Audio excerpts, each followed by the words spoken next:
Model રોકેટની વર્કશોપનું આયોજન કર્યું હતું। એની અંદર સ્કૂલના વિદ્યાર્થીઓએ લગભગ 40 જેટલા રોકેટ બનાવ્યા અને બનાવ્યા પછી આજરોજ એને ઉડાડ્યા પણ ખરા। સાથે સાથે અમે એમને અવકાશ વિશેની માહિતી પણ આપી। એમનો અવકાશ વિજ્ઞાનની અંદર રસ ડેવલપ થાય, ઇન્ટરેસ્ટ જાગે અને એ લોકો એની અંદર રુચિ દેખાડે, એના માટે થઈને અમે આ પ્રોગ્રામનું આયોજન કર્યું હતું। આ પ્રોગ્રામ કરવા પાછળનો મુખ્ય ઉદ્દેશ્ય એ હતો કે એ લોકોને રોકેટ વિશેની વધુને વધુ જાણકારી મળે, એ લોકો એના વિશે સમજે અને રોકેટ બનાવીને ઉડાડી શકે અને અવકાશ વિજ્ઞાનમાં એની રુચિ પેદા થાય।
ચીખલા સ્કૂલ એની અંદર આજરોજ અમે મોડલ રોકેટની વર્કશોપનું આયોજન કર્યું હતું।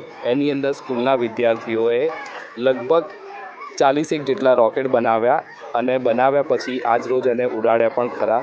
સાથે સાથે અમે એમને અવકાશ વિશેની માહિતી પણ આપી। એમનો અવકાશ વિજ્ઞાનની અંદર રસ ડેવલપ થાય, ઇન્ટરેસ્ટ જાગે અને એ લોકો એની અંદર રુચિ દેખાડે, એના માટે થઈને અમે આ પ્રોગ્રામનું આયોજન કર્યું હતું। આ પ્રોગ્રામ કરવા પાછળનો મુખ્ય ઉદ્દેશ્ય એ હતો કે એ લોકોને રોકેટ વિશેની વધુને વધુ જાણકારી મળે, એ લોકો એના વિશે સમજે અને રોકેટ બનાવીને ઉડાડી શકે અને અવકાશ વિજ્ઞાનમાં એની રુચિ પેદા થાય।